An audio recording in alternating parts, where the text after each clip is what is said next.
Rosa Parks.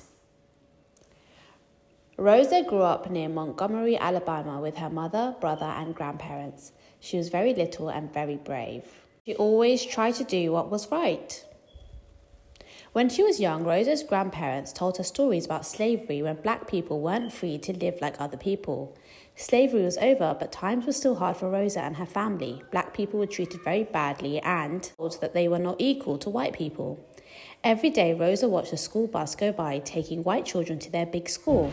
It didn't stop for her. She had to walk a long way to the one-room school just for black children.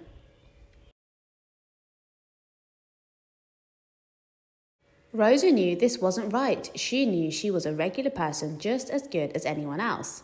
Lots of times you had to make sure other people knew too. When Rosa grew up and got a job in the city, she couldn't use the same doors, lifts, bathrooms, or water fountains as white people. She could ride the bus, but she had to sit at the back. Her life was full of rules that she knew wasn't right. In love with a man named Raymond who was trying to change the rules to be more fair and equal. Soon, Rosa started working too, trying to get more rights for black people and help those who were treated badly. She worked day after day, even when it seemed like nothing would ever change. On her way home from the city one day, a bus driver told Rosa to stand up so a white person could take her seat. She was sick of rules that she knew were wrong. She thought, enough. She said no.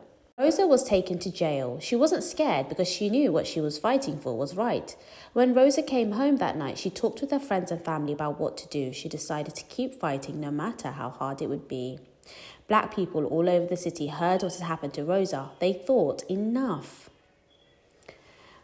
Rosa inspired them to stop riding the buses until the rules changed, so they walked to school, to work, and to shops in all kinds of weather. Rosa travelled the country from New York to San Francisco to convince the people to join the fight.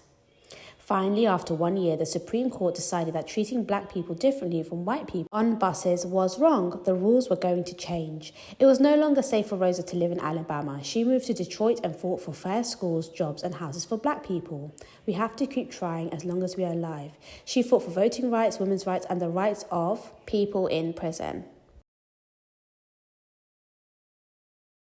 When Rosa was an older woman, she was given awards and told she was a hero, but she knew who she was, a regular person just as good as anyone else.